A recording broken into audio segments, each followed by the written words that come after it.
Bonjour à tous, période estivale oblige, je vais vous parler un peu d'arrosage. Là, c'est des choses qu'on rencontre très souvent, les problèmes d'arrosage en période estivale, surtout sur des jeunes plantations.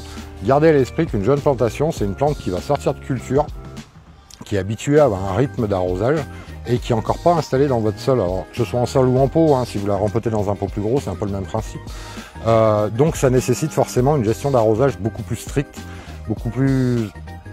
Tout dépend de la météo aussi, c'est sûr que là je vous rappelle qu'il n'y a pas si longtemps que ça, on a eu 40 degrés, ces périodes-là les végétaux souffrent, les végétaux sortent de culture. Vous voyez là un exemple tout simple, j'ai pris une Gora pour prendre un exemple vraiment très simple. La Gora c'est une plante qui a une très grosse résistance au soleil, à la chaleur, c'est une vivace d'été.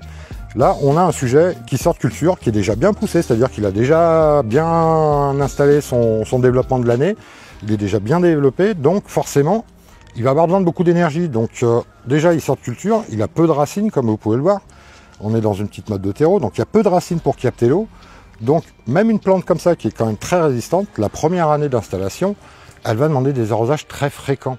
Ça paraît dingue pour une Gora, parce qu'une fois installée, c'est une plante qui demande très peu de choses, mais l'installation, surtout quand on installe sur printemps, été comme ça, où on va avoir les grosses chaleurs derrière qui arrivent rapidement, et ben le moindre coup de sec ça peut lui faire très rapidement du dégât, et même une Gora comme ça en 4, 5, 6 jours, une petite semaine, vous pouvez la perdre, il suffit qu'elle prenne un stress hydrique, vous pouvez la perdre très rapidement. Donc vraiment faire attention sur les plantations d'été comme ça, ou de printemps, de fin de printemps, ça demande quand même un suivi bien plus important. Là j'ai pris l'exemple d'une vivace, imaginez sur une plante plus grosse, un arbuste, un arbre, ça demande encore plus de quantité d'eau. Il faut que l'eau elle descende dans la motte. Quand vous arrosez, il faut que ça descende en profondeur pour que la racine puisse la capter. C'est pas juste en surface, il faut vraiment prendre le temps que l'eau descende. Donc soit on le fait en plusieurs fois quand c'est un sol un peu trop lourd, soit on reste un peu plus longtemps dessus pour bien que ça descende en profondeur.